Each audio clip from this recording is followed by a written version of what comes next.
Welcome to the Startup Grind. So thank you guys for coming out tonight. We have a great speaker. We have co-founder and CEO of Treehouse, Ryan Carson. Can I get everyone to stand up and thank?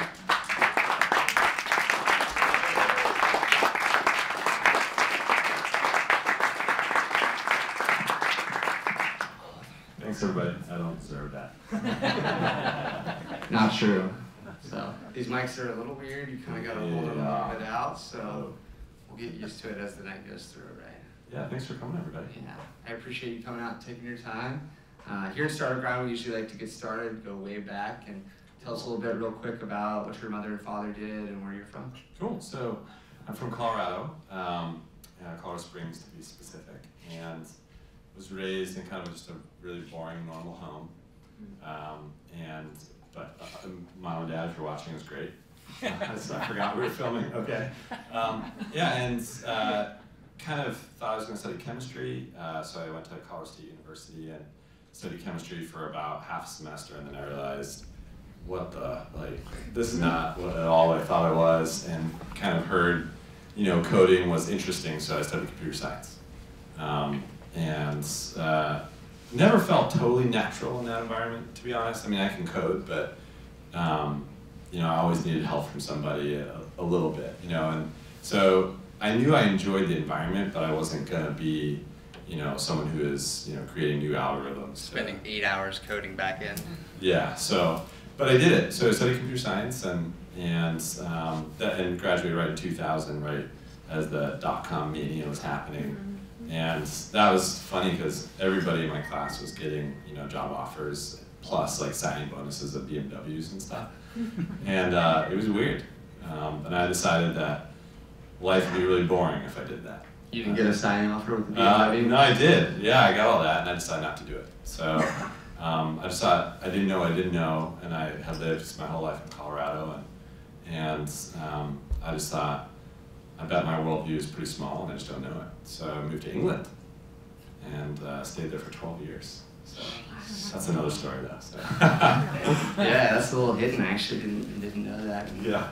So what made you at Colorado State choose computer science? You said you wanted to go into coding, but was there a program, like just a regular analytical program? Yeah. How was the focus on teaching you real-world skills from coding? I got 0 real-world skills from this degree, so no, I mean, I think anyone who knows me in Treehouse knows I'm generally bearish on universities and colleges in general. I have a computer science degree, and all I did was learn C++ and how to model systems for like Boeing 777s. And I came out and I never did any of that. I wrote PHP. And I felt terribly unprepared for the world. And I paid, or my parents paid $50,000 for that. So there's this a real weird disconnect between my degree and the real world. I think colleges and universities are powerful for research, and moving, humankind forward. But I think for preparing people for trade jobs like coding, they're terrible. Yeah. So there definitely needs to be a rethinking of the system for the universities. Since I graduated from U of O, and after thinking I was in the business program and moving cross country from Atlanta, I realized I wasn't in the business program, and ended up graduating from there and deciding that I was going to do coding. And I went to Oregon State for a post-bachelorate, and it just felt like learning from YouTube, and it was quite pricey. And I just didn't feel like there was really any skills they were teaching me that I couldn't just learn on my own. And so that's where I started to begin to reach out to find these coding schools like Treehouse. And so, tell us a little bit more about how your journey to Treehouse after graduating? Yeah, sure. So I didn't grow up sort of planning to be an entrepreneur. I wasn't one of those guys who had lemonade stands and, or like bought candy for 5 cents and sold it for 7, on the playground or anything. I graduated and then got a job as a developer and kind of enjoyed it, and then at some point I got, cocky or something, and I basically looked at my boss and I was like, what the hell? Like, he gets paid a lot of money and he does nothing, Why is that? Like, what is going on here? This just seems really strange, And of course I was naive, like, I didn't understand what your boss does, but to me, I thought, we're doing all the work and he's getting all the money. And I'm not a money-driven person, but I just thought this doesn't seem very fair. And this was in 2004, and Basecamp came out, and there was this huge renaissance of SaaS. And this was brand new. It was like, what? You can write software that lives on the web and people pay monthly for it? This is madness, And I thought, I have tons of ideas. Like, this is, wow, what a great business, So I was a developer inside a design studio, and I thought, there's so many needs that we have in a design studio that are unmet. And one stupid one was just, how do you get files to your clients so they can approve them? And I'm going to date myself, but this was, you had like ISDN lines, and you couldn't send files over like 2 megs, and it was really hard. So I thought, I'll build a simple service to send large files to your clients to approve them, and built in PHP, and coded at night, basically, and got it ready and sold it to my first client for £3,000, because this is Britain. And that was like amazing money to me. That was, like 3 months of, yeah. I mean, that was like, a lot of money for me. And I thought, okay, I'm gonna quit my job and basically try to sell this. And if my previous employers were working, I don't think I understood that they own the IP to that, but you live and learn. So, and tried to sell it and realized very quickly that I was naive and that running a business was really hard. And I didn't know what the hell I was doing. And so I had this product, I thought it made sense, and I priced it at, I think it was 299 pounds per month. And that meant I had to go out and sell it. Like, it wasn't a freemium model, where you sign up, and the thing I am terrible at is sales. You're becoming a salesman all of a sudden. Yeah, I just hate rejection, I hate feeling pushy. All those things that, make great salesmen, I'm absolutely the opposite of that. And I had this little chart on the wall. I had like a little thermometer, like where I had to get to survive, basically. Pay rent. Yeah, and I wish I had pictures of this, because literally I was sitting in our top bedroom by myself, coding on this big beige PC, with a phone that was literally wired to the wall, trying to make this business work, and it was fucking depressing, it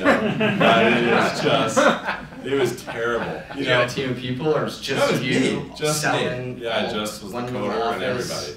Yeah, beige old PC. It was terrible, and I think, well, what I didn't know is, okay, you have to price the product correctly. Either you have to price it high and have a sales force, or you price it low and the product sells itself and you upgrade, right? I didn't know that. So I spent a year just banging my head against the wall trying to get people to buy this thing. I think I got like 3 customers, so I was making, 900 pounds a month. And basically, after a year, I had all these cash flow projections in Excel, and I was telling my wife, look, we're gonna be like millionaires, it's gonna be amazing, and then like this crushing moment hit me when I realized it was not gonna happen. Like, it was literally fantasy. And I think at that moment, that was the most humbling thing that's ever happened to me, because I thought, my business is totally gonna fail. And there's no one else except for me. And I have to tell my wife that my amazing idea did not work, and I can't pay my half of the mortgage, and it was terrible. That moment when you stopped denying finally, and you realized like, the situation you've gotten yourself into. This is not gonna work. And so, thankfully my wife was really supportive and loving, and she just kind of said, well, we'll figure it out. And she had a full-time job and kind of supported us. And so one thing I had been doing, which is interesting because we were talking about this before, I've been doing this event called By Designers for Designers. And what it was a meetup. So this was before meetup.com. And the idea was, hey, I'm passionate about design and web, and even though I was a developer, I care a lot about design. And so we thought, let's get, and back then people kind of called everybody web designers. It's like what everybody was, even if you were a developer. It didn't matter. No, it was none of those people.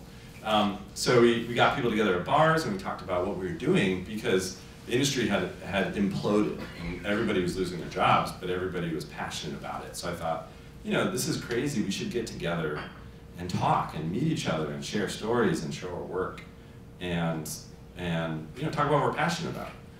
So we bought some beer and we put up a projector and we, put it on the web and emailed our friends because there was no social networks back then.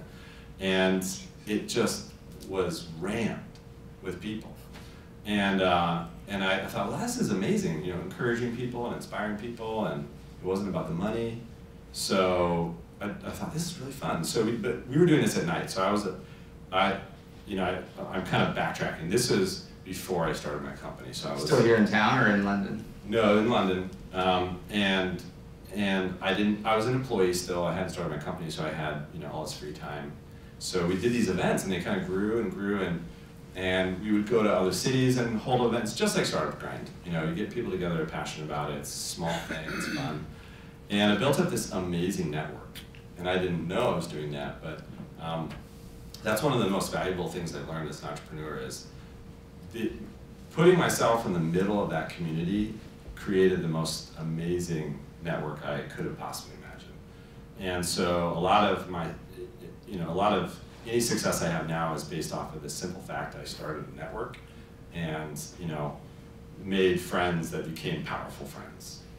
Yeah, hands down, that's why I do Startup Grind. Nice. That's why I founded this is all selfishness here. Startup Grind is great. I mean, the people I meet and the relationships I build from it are just unbeatable. So yeah, it's amazing. You don't realize it until all of a sudden you have this huge network of amazing people all over the city, and people know what do I do with it? Yeah, and you're doing it because you're passionate. You're obviously not getting paid for this. It's it's just something you do because you love it. And anyways, I didn't know I was doing that, and I did it, and I created this network of web professionals.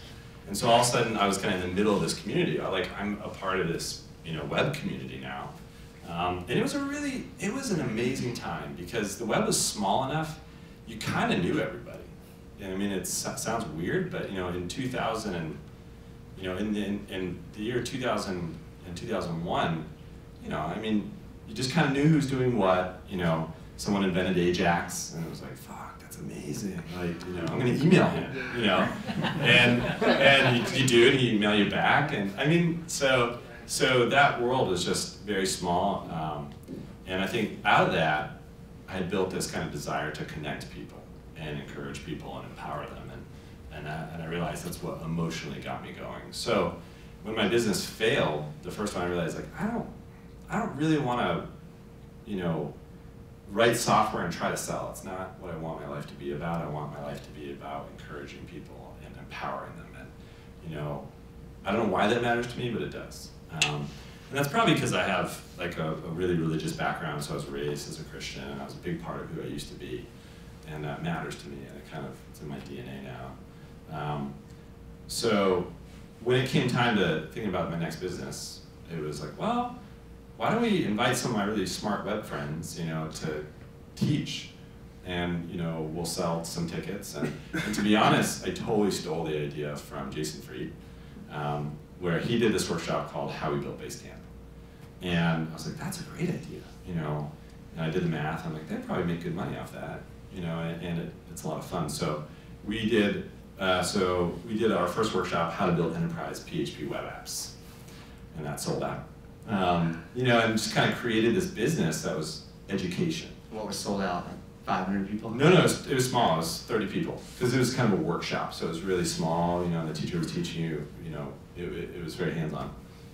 And so all of a sudden we thought, well, this is great. This is a business. Let's just do this for a while. And that just turned out to be so fun.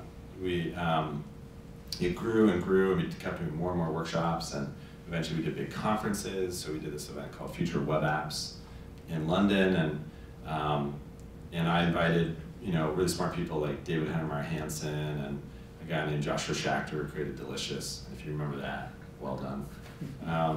And all this kind of stuff. And we invited him to London and said, come speak, and fuck Silicon Valley. I'm tired of everybody talking about that place. You could be here in London and also do great stuff. And so let's charge, cheap tickets, and we're doing this because we're passionate about it. We want to change the world. And that blew up. That event was huge. It was like 1,000 people, and so we just kept doing that. And as an entrepreneur, what I realized, and so I did that for probably 3-4 years, and I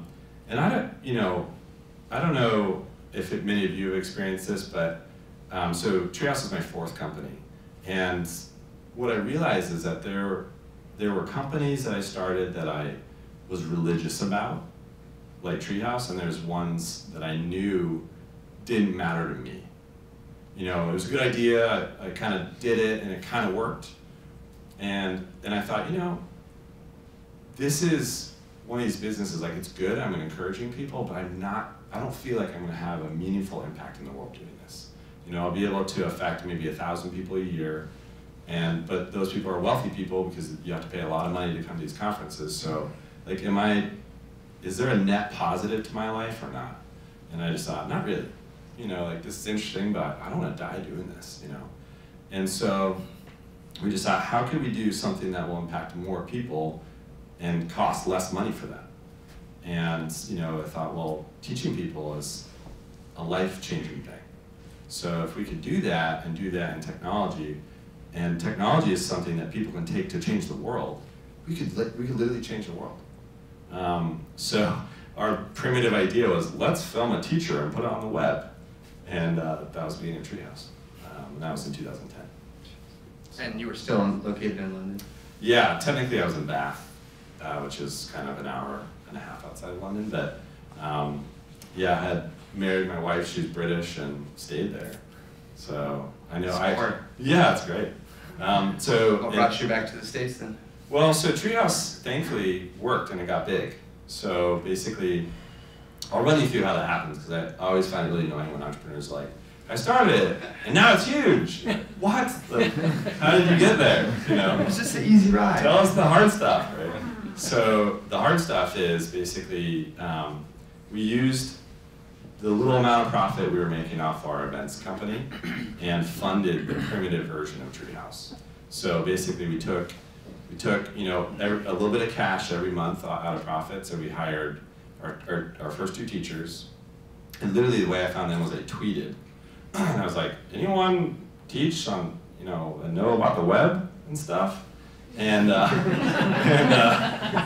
and basically these 2 guys came back like, that's what we do. We have a web show called DocType, and yeah, we're friends and we can do it. I'm like, oh my gosh, that's amazing. The value of Twitter, everybody. Yeah, wow. So that was amazing. I thought, okay, we'll hire. So I can't afford to like fund this company. So what I'm gonna do is basically hire you for I think we said basically 3 months.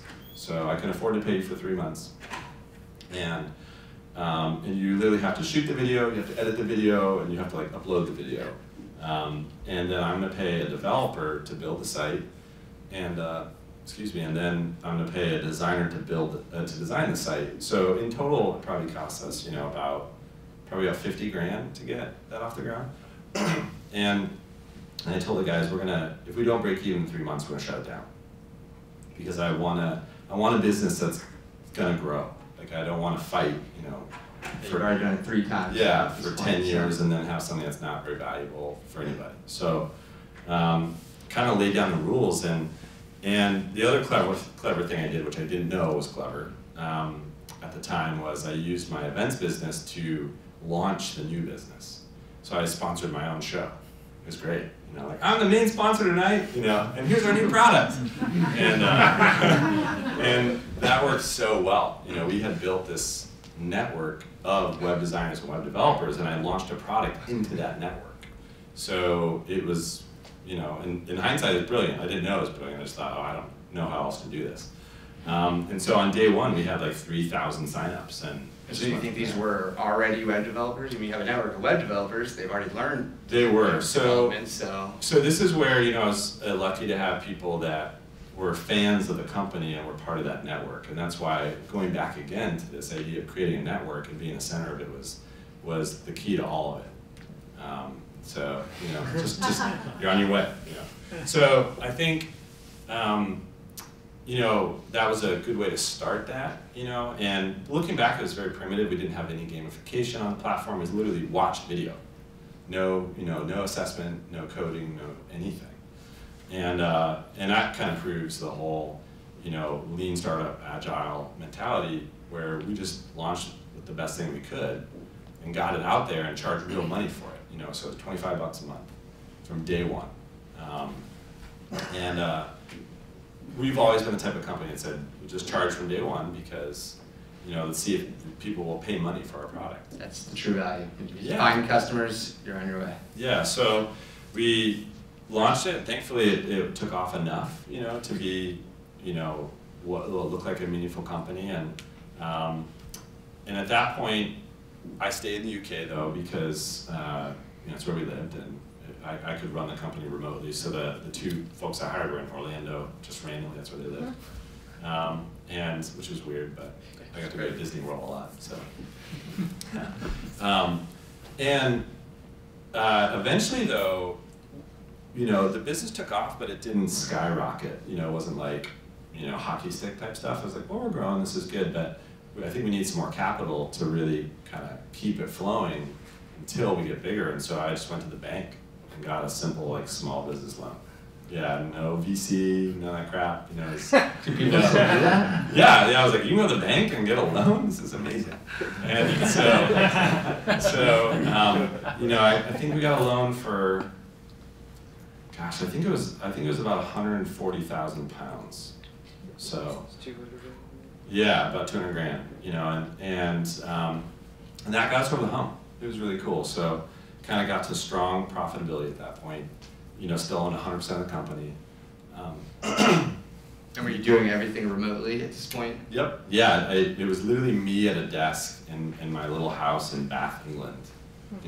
Like getting on Skype and talking to people, and then so at that point the company was like 4 people. 2 teachers, a video pro, and then a part-time developer. So we didn't even have a full-time developer. And then again, the network effect paid off. So we were still doing our events company simultaneously because it was essentially funding the business. So, I was going to these events, which was good because I could still sponsor my own events. And one of my events, there was this guy named Kevin Rose, and he was speaking. And I met him back in 2006. Yeah. And he wasn't a super big deal. I mean, he was, kind of a big deal, but not super big deal. We became friends, and because he spoke at my conference, and then he spoke again in 2010 at a show in Nevada, and I said, yeah, we built this business, like, you should check it out. And I showed him the growth projection of the business and how it was doing. He's like, I want to put $50,000 in that business. Like, will you let me do that? And I was like, what? What does that even mean? Like, I don't understand that. It means a lot from Kevin. Yeah, so he said, yes, it's great, and then, I'll call my friends and tell them to invest, and it'll be great. And I was just literally, never done that, and I thought. He's got a real small network. Yeah, I was like, whoa. So what I had to do is read a book really fast. and it's called How to Be Smarter Than Your Lawyer and VC, I think, by Brad Feld. And which is a great book. So if you're ever thinking about raising money, just read that book and tells you everything you need to know. So I decided my career was forking. I thought I could either just do a really solid business that I control 100%. It's a good business, or I can get on this crazy train and see what happens, And I think I was really against venture capital at this point. I'd written all these angry blog posts about, all this stuff. And then I think I realized, well, wait a minute, taking venture capital does make sense in my case because I believe this business could change the world. So if I really believe that, it shouldn't be about me controlling 100% of it.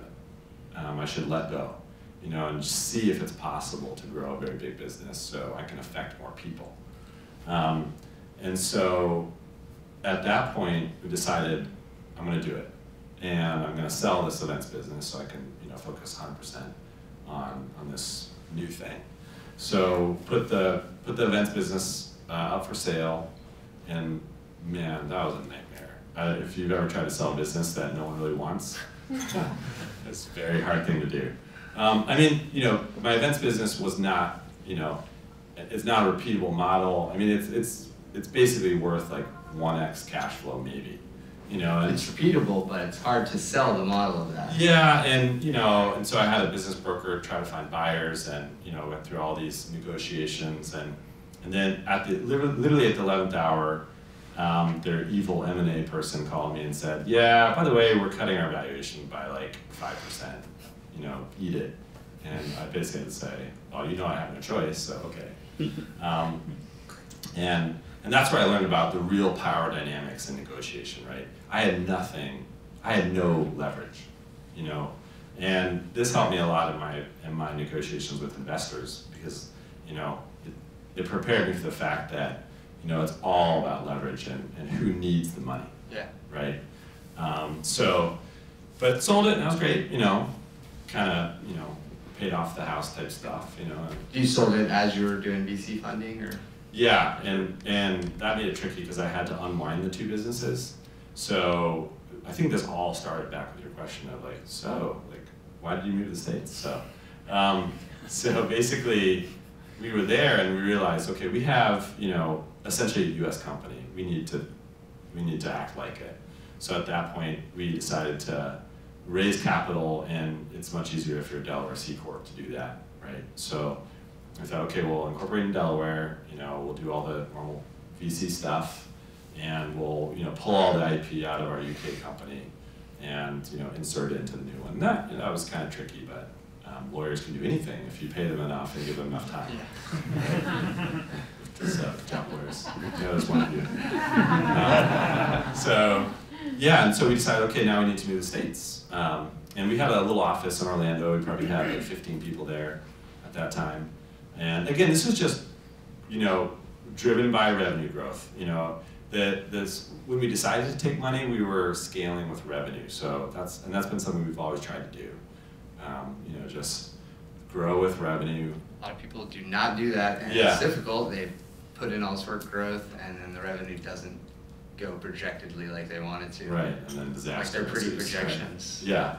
So we did that, and then when we did raise capital, so the seed round was about $700,000, and that was enough. We could hire a couple people and buy nicer stuff and build kind of a studio, but it wasn't all trajectory changing money. But I think that kind of sped up growth, and so we had a small studio in Orlando, about 15 people, and I was still in Bath, and we've always hired our designers and developers remotely, so that they all work from home or from wherever, and that's been very positive for us. And I'll go into the whole, we don't have managers either, and we have this insane company culture, and so I'll go into that later. But at that point, it's like, okay, we need to move to the States. Where do we go? And I didn't want to move to Orlando, and so we could move anywhere. And so we did all this research, and we thought about Boulder, and we thought about San Francisco, we thought about Portland, and Portland is just amazing. I mean, I think it's just the secret of America. It's affordable. I agree. It's amazing. Yeah. So we thought. I'm from Atlanta, so right. I'm a transplant. This is San Francisco, but really cheap compared to that. What is going on? So basically, picked Portland and have not looked back. It's been the best choice ever. And so you were already doing all this remote work, so it's tough to have a manager in general. So was that what pushed you to choose that, or was it by choice? So we grew the company to 50 people, and before that we decided to raise an A round. So I think it was $4 million for the A round, and I can go into the whole VC thing if you want. So who wants to know about VC crap? Some of you. And that's not the majority, so sorry, I'm not going to talk about it. Just talk to me afterwards, I'll tell you everything else. But so raised an A round primarily from someone in the seed round. So typically you get someone to lead from the previous round and raise that money, and then grew and grew. And the mistake I made with the A round was it was $5 million. $5 million, when you see that amount of money in your bank account, it alters reality.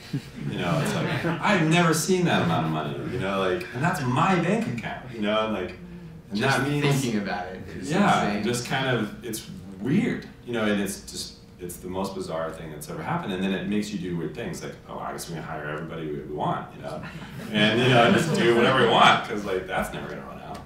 And so then you go through it twice as fast. Yeah, so then, you know, we had all these growth projections kind of, and then we hit a summer where growth stopped. And it was like, oh, we're dead. You know, oh my gosh, like, we're gonna run out of money. Right when growth is most important. Yeah, and I was too naive. Like, I didn't understand that could happen. I thought, oh, we're on a rocket ship. This is growth forever, perfect world. And then all of a sudden, it literally flatlined for like 3 months. And I was like, we're dead. We're gonna run out of money in like 4 months. You know, and at that point, I relearned the power of leverage. You know, now I'm fucked because I need money, right?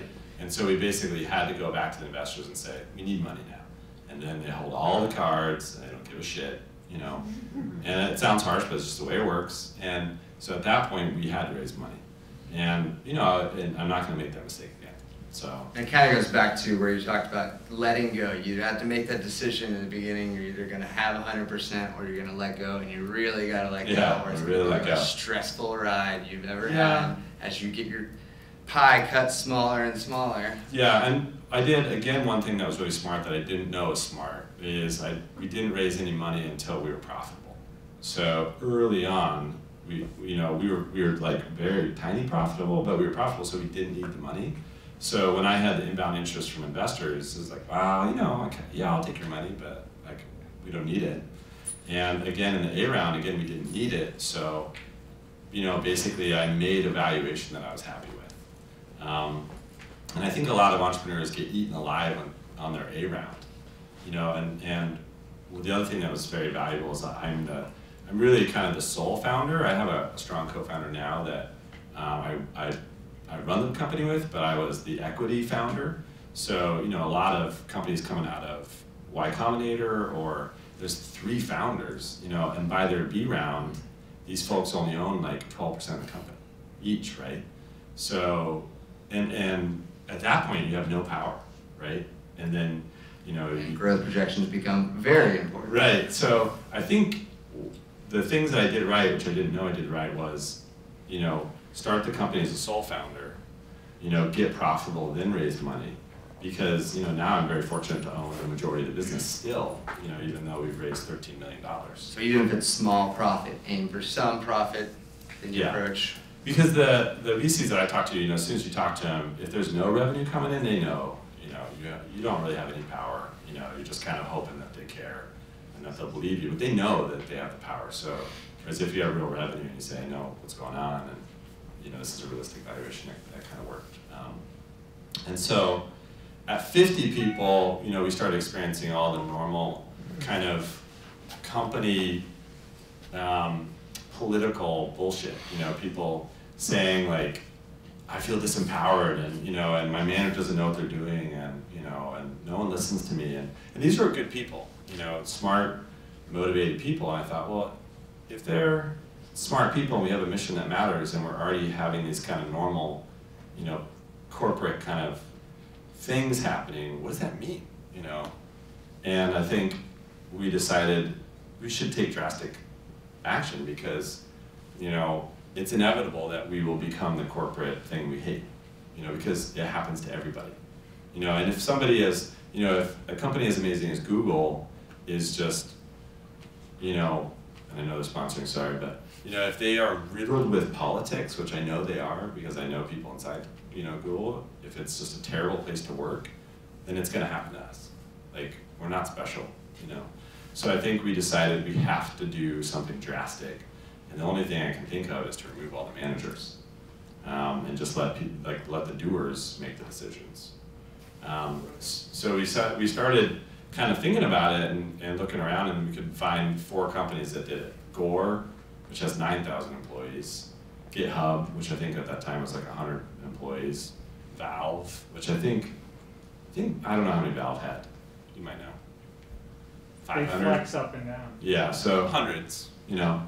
And then, I think there was another one, I can't remember. And we tried to study, like, how do these companies do this? And basically we found there was no real good information. Like, there's no tactical manual for how this actually worked. There's just a lot of, like, fluffy PR stuff, you know. And like the Valve company handbook, which was cute, but it didn't give you any real information about what does this actually look like on the ground floor. You know, when people disagree and there's confusion. Does it work? Yeah, so like that's the big, you know. That's a good question. You know, so we're at 74 people now, and yes, it absolutely works. You know, I think we finally like figured out a model that you can actually scale. Now, and I think I talked to some of you tonight, basically saying it'll definitely break, you know, at another point, and I don't know what that point is. You know, maybe it's 250 people, you know, but it'll definitely fall apart, and we'll just have to do what we did before, which is reevaluate, put it back together again, and try again. But I'd much rather do that than instill this, you know, rigid, you know, terrible thing that sort of protects you against badness, but, you know, creates a huge technical debt, you know, so. For people that you are close with as you grow, so right. You're not trying to turn them on. So the way we operate as a no manager company is we don't allow any email internally. So you have to communicate out in the open by using essentially a forum, and it's a tool we built called Canopy. So all conversation is public at Treehouse, and that way, you know, because if you don't have managers to silo the information, you know, where do you go get it? And so you have to know how to get information in a no manager company. So having a public communication system allows that. And then the way we do it is, if you have an idea, you propose a project. You know, for instance, I want to, actually the way it works at the top is, so the executives, so myself, my CTO, and my CFO, we decide company-wide initiatives. So we'll say, okay, everybody, you know, we want to increase revenue to X by this date. And then everyone says, okay, I wonder, you know, how can we do that? And then they propose initiatives. So initiative would be like, okay, well, we're going to do that, and we need, you know, we have 86,000 students now, then we need, you know, 120,000 students. So what does that mean? Okay, well, that means X per month. Okay, what does that mean per day? Okay, then how do we do that? You know, and then I propose a project to do something atomic that will move that number. So I'll say, well, I don't know how to increase revenue by 100% next year, but I do know how to, you know, change something on the page that will increase the conversion rate by 2%, which will give us, you know, 10 more students per day, which does this, right? So we help people break these large problems down into, you know, actionable projects that they propose. And it takes all the work out of my job. You know, it's great. And it's awesome, because, I mean, to feel like you get a chance to have a stay in a company and offer up a huge project where everybody can participate is just what everybody wants, and they don't get that when they move into a company. I mean, that's what Google tries to do, and then it becomes, like you said, this huge politic thing where your manager is really the one who has the say, and who is he, and why does he have it, and then it becomes a hatred thing. I know, and you know, and it's really snobby and unfair, but you know, every programmer hates their manager because they think they don't know what they're doing, right? And when I was a developer, I thought my manager was, you know, out of touch and, you know, didn't know what we were doing, and it, you know, and I just think, how, you know, if we could avoid that, why don't we just have everyone, you know, if you're going to code, why don't you code, you know, and why can't you make smart decisions about strategy? Like, is there some sort of, you know, Boolean on that? Like, either you know how to code or you know how to make strategic decisions? No, that's stupid, right? So that should be true. I mean, we're humans, you know, and it's a grayscale, right? It's not black or white. So, but it can be really frustrating. So this sounds amazing, right? Oh wow, you know, no managers, and it's amazing. But the truth is, it's really chaotic. It's frustrating sometimes. You know, as a CEO, sometimes I have trouble figuring out what's going on. You know, I'll be like, you are essentially the manager for everything. Yeah, sort of. I mean, it's like, you know, why are you doing that? Like, I don't understand what's going on here. And what we've learned is that we need to create this structure where people can do anything they want, but it has to operate inside moving an initiative forward. Because then you can speak coherently about it, and you can measure it. And that's what we're not doing that now, so we're actually going to start doing that next week. So I'm really excited about that. So this kind of bends to the idea, is it where you started to try to reach out to form partnerships? You're on a crusade, you want the company to change the world, you decide that there's not maybe enough females in an industry like computer science, or you decide that people aren't, trying it out because they think it's difficult and they think they have to have a computer science degree to reach out. So what partnerships did you begin to form, and was that, presented as a project sort of? Yeah. So the big one that happened was Code Oregon, and this was so fun because what happened is we hired someone named Laney, and basically said, there's probably all these kind of big biz dev things that we're not doing, and we don't know what they are. So can you try to figure those out? And I don't know, just try to go and see what happens, right? So she basically went, to this company. It's kind of a body. It's called a Workforce Investment Board, and told them about us, and then they eventually said, hey, we have government funding to try to put people in jobs, and Treehouse appears to be an effective and affordable way to get people into high-paying tech jobs. So, we would like to use Treehouse. I'm like, wow, this is crazy. Wow, figuring out how government funding and stuff works is, a lifetime of work, right? And somehow it just happened to us.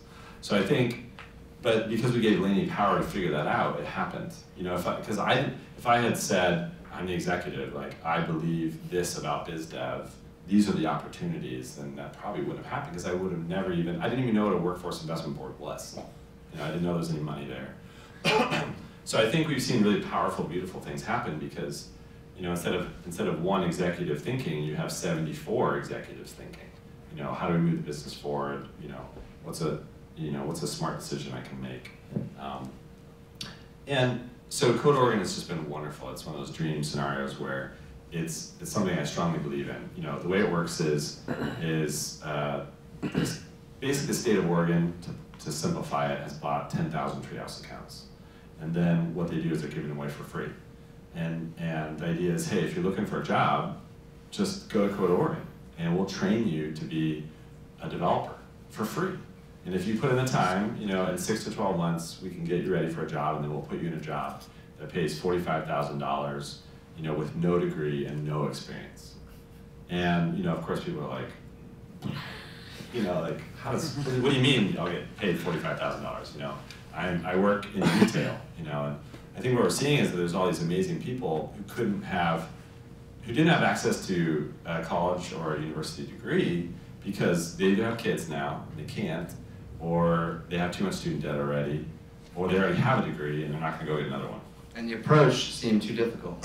Yeah, it's like, oh my, coding is that's just rocket science, I think we basically put the whole thing in the context of, no, you're just making apps, Facebook and Instagram and Snapchat, that's what coding means. It's the stuff you use every day.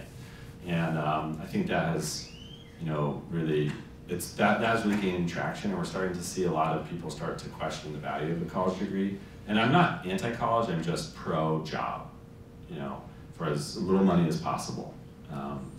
And so I think this is a really exciting way. So we've had 6,000 people apply already, and we haven't even done any marketing. So I'm really excited about it. Yeah, I'm not against the university systems. It just seems to be an archaic form of teaching people just the standard system. Instead of focusing on, like you said, if you're a computer science degree, you need to learn to code web pages, you need to learn to code apps, you need to be focused on real world solutions and so. Yeah, it's a trade. I mean, I think, we view coding as a very highly paid, fun trade.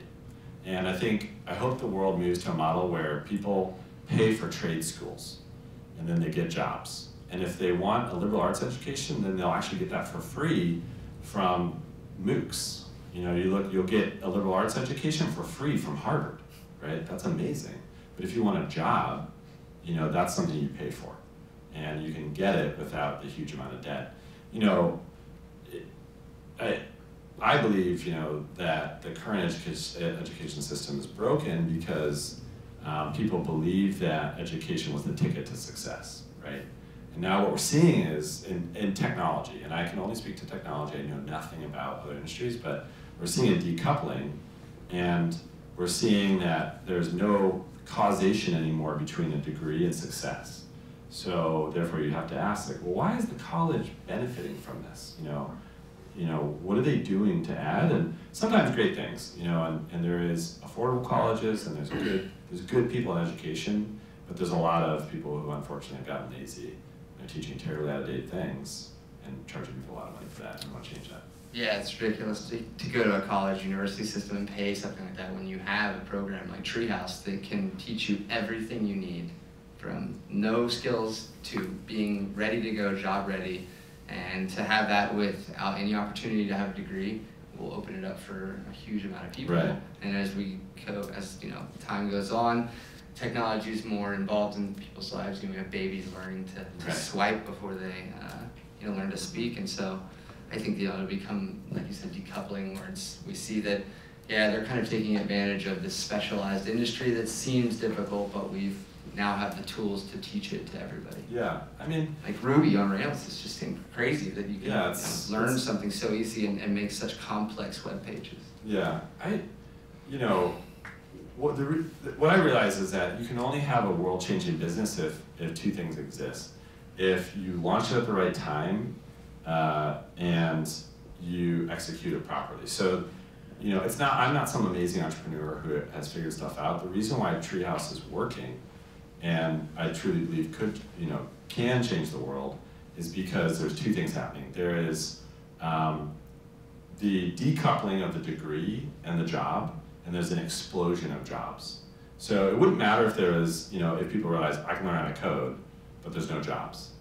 But because there is a explosion of tech jobs that can't be filled, you put those two things together and you have a possibility for a business that will truly change the world. So that's why it's exciting. And this is why I said, I happen to launch at the right time. The world happens to be ready for this kind of thing. I used to look at a lot of entrepreneurs and like an Evan Williams from Twitter, or a Mark Zuckerberg, and think, that's amazing. But the truth is, they're just smart guys and women that happen to launch things at the right time. If Zuckerberg hadn't done Facebook, somebody else would have. It's a fact. It was after MySpace. Right. So so what that, and so I think unfortunately as entrepreneurs you kind of think, there's, the entrepreneur is the magic, and he or she is not. It's luck. Yeah. Right. And you see the right thing at the right time and you happen to do it.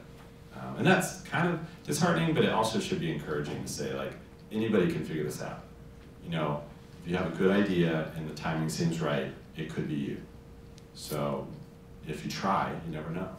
Yeah, right now I'm reading 0 to 1 from Peter Thiel. Is that good? Yes, it's been really interesting, and he talks a lot about technology, and us, when we think of technology now, we immediately think tech industry, but technology just means an advancement of a product, and so we need to look outside the tech industry as well and sort of advance other industries, or we'll be stuck in this future with advanced technologies and no other advancements towards our future career, our life. Maybe I'll borrow it from you when you're done. It's really awesome. But he's a great guy, and I think it's interesting to think about using the same model in other industries where it may be complex, but the idea can be taught and simplified for the masses. Then the Thiel Foundation was interesting to me, the fellowship, right? And he basically said, like, I'm going to pay really smart kids to come out of college and start businesses. So I think it was like, someone can probably correct me, it's like $100,000 or something per student. Basically said, quit school and I'll pay you to start a company. Yeah. And awesome. Yeah, and I like, it's like a little bit abrasive, but it's like, that essentially. When you have such an amazing mentor, they're realizing, they're going to be able to teach you, and they have that network, and that's what they're actually putting forward is, I have this network of people, I'm going to bring you into it, and so that's going to benefit. So do we also take questions at all? Yeah, so I'm going to wrap it up and just kind of give you a question from me. So I'm interested in, you're a father and you're a founder, so it seems to be a big thing. What hobbies help you balance your family and startup founder lifestyle, which is can be complex and be stressful? Yeah, so the main thing that I do is I only work 4 days a week. So Treehouse has a 4-day week, and it's 4 8s, so we only work 32 hours a week, and it's amazing. Yeah, so and it's interesting because I didn't know if it would work. We did this since 2006, and we've kind of done it with every company. And like I said, we have 74 people now. Everyone works 4 days a week, and it does work. It's kind of crazy, and it's impossible to tell if we're behind our head because of it. I don't know. I think the facts are probably going to say we haven't gone quite as fast as we would have if we worked 5 days a week or 6 or 7. But I believe that because we're working less, we're hopefully building something that will last longer. And I can tell you we have extremely low attrition of the team. Basically, Facebook and Google and Twitter try to steal our people all the time. And none of them leave. In fact, we're now winning people from Facebook and Google because even though they can pay them 20% more than we can, and they can give them way more stock options, they can't give them their life back. And we can give them that.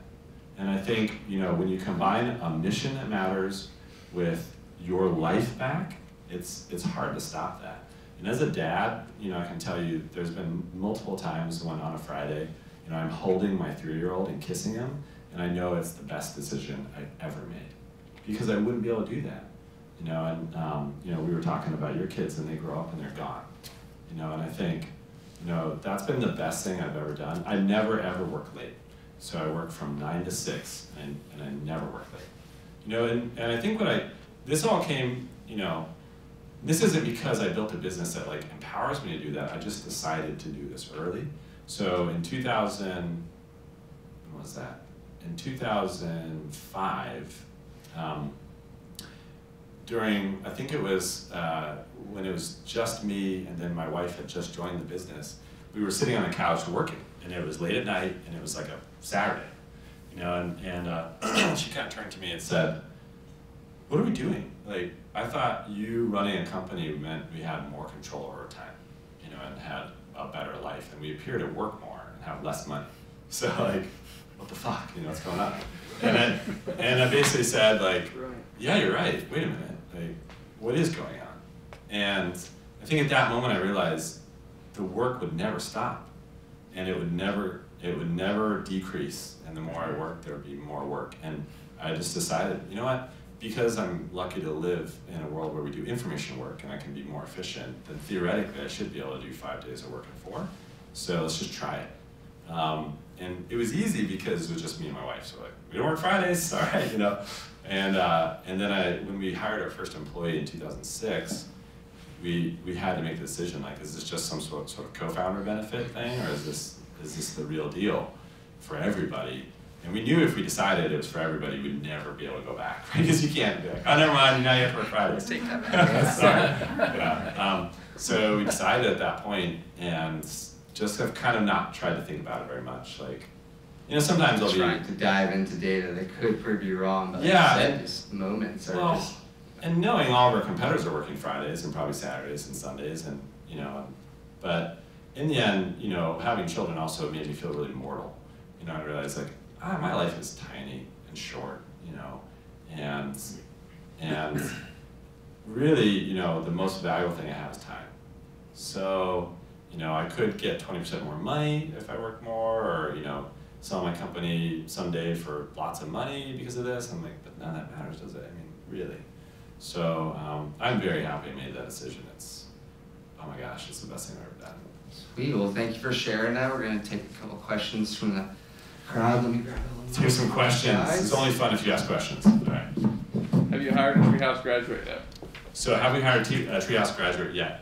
We have hired an intern so far, and then we got them job ready and they got a job after. And now we're going to officially start hiring Treehouse grads. So we're going to kind of force ourselves to, live it and experience our own school. Next follow-up question. The reason I asked that is traditional college offers not just programming, right? So skills you need to get through business in general, like technical writing and English and all these things, right? And so I can see a lot of people missing that in just taking a trade school. And that works well if you're cutting hair and stuff, but if you're integrating with a large business and the only skill you bring is code, that could be a problem. And is Treehouse doing anything to address that gap? Is that your roadmap? Totally. Yeah, so our job is to make people job ready, not to teach people code. So the way we view that is, we have to do the whole package. We have to teach you how to write. We have to teach you how to work in teams, and a lot of that's hard because obviously you're doing it online. So how do you develop personal skills? But when you look back at your college experience, it's not like you were working with anybody. right? I mean, you were just learning. So everybody learns on the job. Everybody does it, right? And that's the secret. You know, people think you get job ready at school. Fuck that. No, you get job ready on the job, right? So I think you basically, we have to prepare people for their first day. Right. And then what happens is, you know, basically help them not to fail once they get there. But you're right, there's elements of that we have to think pretty hard about. So. Yeah, I mean, like school's the pencil, you still have to write it yourself. Totally. But good question, thanks. How about back in there with white hair? Yeah. Thank you. I have a 17-year-old son, homeschool son, and I'm interested in the program you mentioned with the .gov. Cool. How do I find out some more information about that? So for the video, she asked about, you know, she's got a son 17. Yeah. That's homeschooled. Homeschooled. So it's called Code Oregon. So you just go to codeoregon.org. Thank you. But also, if you email me, I'll just give them a free account. So. Oh, Yeah. thank you. Pick up on that. I know you guys don't have any mid-level or C-level managers. How do you prevent the team, and I'm sure everybody gets along 100% of the time, how do you prevent playground cliques inside the organization or politicking? Yeah, so we do have C-level. So we have a CTO, a CFO, and a CEO, but we don't have any managers below that. And so the way we do it is we fly everybody to a resort and we party for 2 weeks out of the year. I know that sounds insane, but I'm going on Sunday to Tahoe and I can't wait. And it sounds ridiculous. Like that is a total waste of money, but it's the best money we spend all year because what we figured out is people do politics because they don't know each other. Right. Yeah. Right? It's just like war, right? No one would kill each other if they had coffee together, right? Mostly. But so it's kind of similar to that idea. So what we found is by getting people drunk and having fun and, you know, it's like people just become humans. And then when you're really pissed at somebody because you think they're being stupid, you realize, oh yeah, I got drunk with that guy. Like, it's not that bad. So, you know, and that sounds like simple, but it's actually true. So that's one thing we do. The other thing is, you know, we have had problems with people not being able to agree on things and then no decision being made. So we thought, well, you know, people just like make decisions, right? And if someone disagrees with them, they'll say, I disagree, I don't care, I'm gonna do something. And what we found out is most people do not do that. They disagree and then they stop. Yeah, and it's like, uh-oh, and then nothing happens. So we're trying to figure that out. I think what's going to end up happening is that people will actually rise up to be leaders versus managers. Yeah, they say leaders make decisions. Yeah, and I think what we found out is that we definitely need leaders, but we don't need managers. Right. So we're trying to figure that out. Like, what does that mean? You know, how does that work? You know, how do you stop that leader from becoming a manager? I think part of it is keeping them as a doer. You know, if you're a leader and you're still coding, you're still designing, or you're still selling, or you're still doing something, it makes it really hard to turn into a manager. But we'll try to do it, and I'll blog about it, and I'll let you know. There's only gray areas until you have someone like Treehouse who does it and you can see the experience. Yeah, so we'll try to figure You it out. probably learn a lot from the open source model. Yeah. Those are self-led projects, right? So Exactly. leaders rise and then other people contribute. Exactly. In the back. Get you back there. Sure. Hey, how's it going? I spent 21 years in the Navy, and so very used to a lot of managers. I like the idea. That's a very cool idea. And you know, in the Navy, actually, what we do a lot, we try to, is to give people the direction that they need to go execute the mission. In your case, to do whatever it is you need to do in your company, and then allow them to go ahead and make those decisions and move forward. And if it's the wrong decision, they're either going to learn for it. If their boss really doesn't like it, they get fired. But actually, nowadays we're having a problem with the fact that everybody has the same amount of information on email, from an admiral all the way down to the junior officer. And so they have the same exact amount of information. And now the leaders these days, the ship commanders, are afraid to make a decision and just go do their mission without saying to the admiral, "Hey, I'm going to go do this. Sound good to you?" Right. And when the admiral says, man, that sounds pretty good, you know, like, oh, good, I got his backing. Instead of just, there's very few guys out there right now that just go and do it, and then report back and say, hey, Admiral, I did this, and you know, you got any questions for me? No, okay. So what they realize is that it makes the admiral's life a lot easier when people just go do it, make the decision, and do it. If it's wrong, and they have to get fired because they cost the business, you know, they cost the business too much, okay.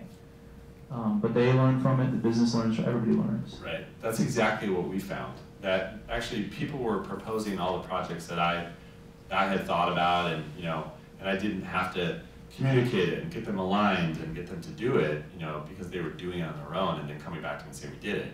We had the same experience. I mean, it's got to be different, right, in the military where people's lives are on the line, where we do move slowly. This is the problem. You have to get consensus, and you have to argue, and you have to get everybody on board, and you know, sometimes to make big company decisions, and it's just so exhausting.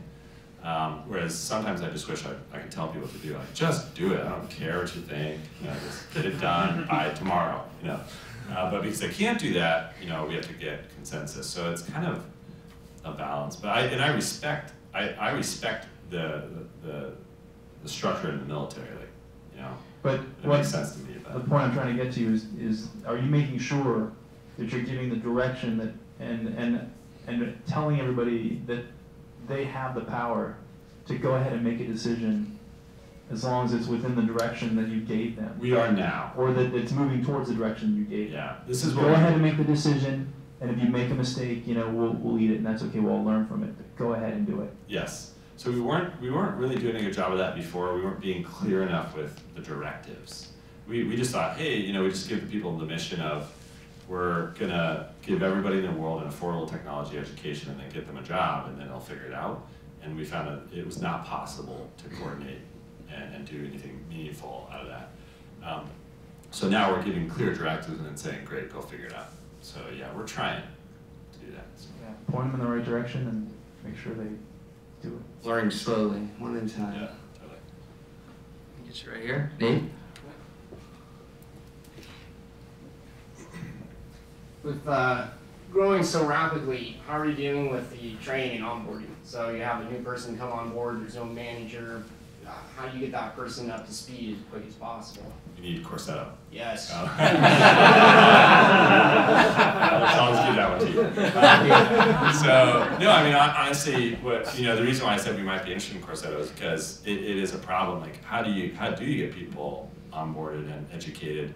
You know, it sounds funny as an education company, I think we know that, but we found that we have to spend a lot more time spinning people up than we thought, you know, and we're now preparing for the fact that people basically are unproductive for like up to 3 months when we hire them, you know, because it just takes a long time for people to really, especially in a no manager company where it's very chaotic, to like get the lay of the land, figure out what's going on, make good decisions, learn what they're doing, you know, get good at what they're doing. So I've just become more patient in that, but we now have pretty stringent, you know, we have exactly, you know, there's a checklist now, it's like 100 things long, these things have to happen. You know, they have to meet with these people, they have to hear the vision from me or Alan, my co-founder, like personally, we have to do all these things, so it's hard. If everyone is an Indian and there's no chief, and it's like a tribal village mentality, what do you do when there's a stalemate or there's a lack of a quorum there? So you have a 50-50 team now. How do you guys? So we built this concept called the resolution room, but no one has used it. Wow. Yeah. So I thought it was this brilliant idea. I thought, you know, so if people disagree, we have to have a way for them to resolve it. Sure.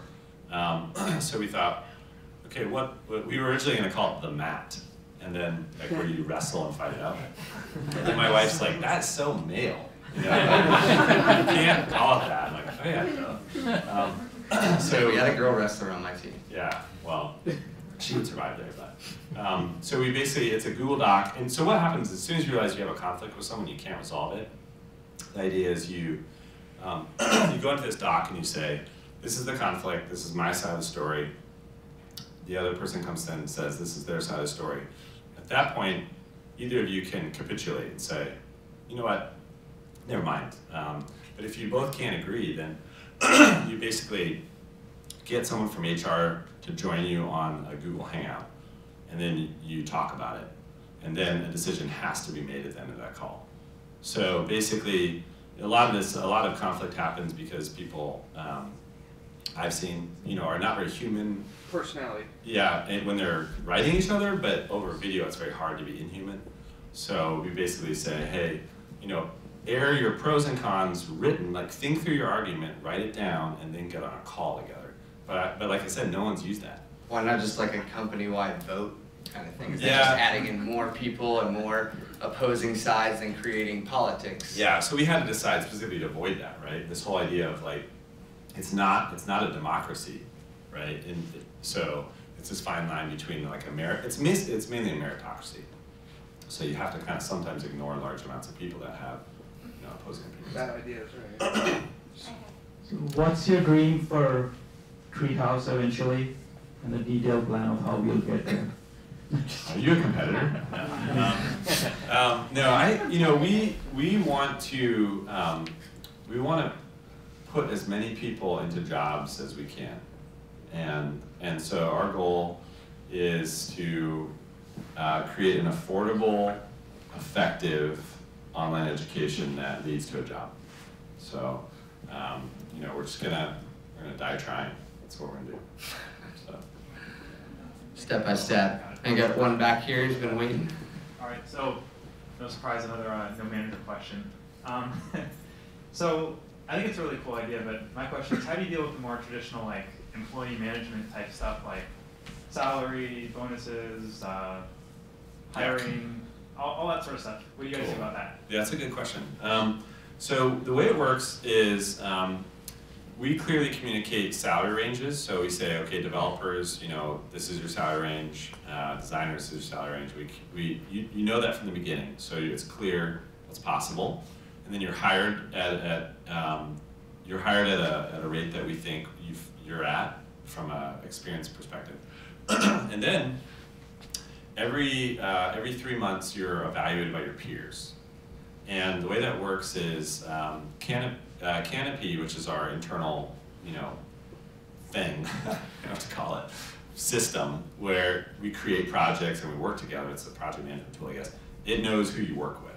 So it says, okay, you need to review these 12 people. And so you're not reviewed, so you only get reviewed by people you actually work with. That's the key. And then you do an anonymous review. And it was very qualitative. We had these, like 4 or 5 questions with big text fields, what's it like working with this person, and we found that data was useless. Like, it was impossible to triangulate if anybody was any good. So we switched to totally quantitative, and it's all, there's like 20 questions now, and it's things like, this person is a valuable member of the team. Strongly agree to strongly disagree. And believe it or not, it's giving us really accurate measurements.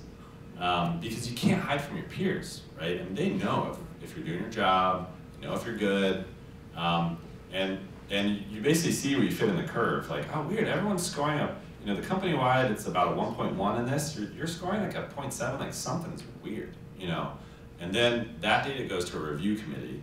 Then the review committee is basically very trusted people in the company, people who have built up credibility. We know that they believe in the mission. They're going to make good choices, and they review this data. And then they sit down over video with the person and say, here's the results. Do you have any questions? And then if they scored very badly, then we ask for clarification from the people that scored them badly. Tell us why you said that.